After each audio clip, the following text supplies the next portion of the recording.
Good afternoon and welcome back to Weedy Acres. Okay, so down there you can see our wood stove and you see a coil that wraps around it and two pieces of pipe that come up. Okay, the one on the bottom is the cold. The one on the top will be the hot. No pumps, no electric on it. This will work strictly on convection just like the weather does. So, coming back up here we see our hot water heater. So our hot water heater is not connected to no electric, no power. So we're not using any electric.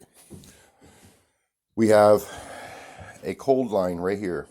What we would normally drain off on a hot water heater to get the water out is now my supply. And that feeds down to the bottom of the coil. As the wood stove gets hot, it heats the water up in the coil. And as the coil gets hot, it pushes the hot water up through the second line, which comes up and feeds the hot side. Why are we feeding the hot side and not the cold side?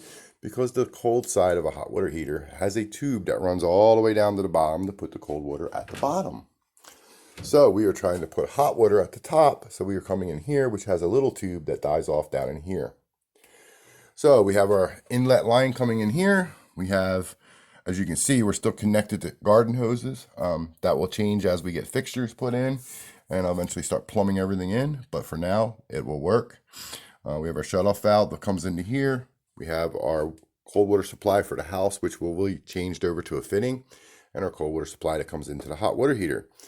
Coming out of the hot water heater, once this is getting hot water, we come up, we have our inlet water coming in, and this one here is our outlet. This outlet water here goes out and will feed the multiple areas that we have and need water at. We did leave the pressure relief valve in because with this system, there's a possibility of overheating of this pipe. If it gets too hot, it will blow. We want the pressure to release and blow off of this, not explode and kill us. So we left that pressure relief valve intact. I will change it, put a new one in. But for now, this is the trial error to find out if it actually will work.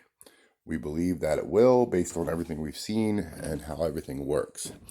So this is what we've been doing all day. Just wanted to show you what we're doing, and y'all have a great day and God bless.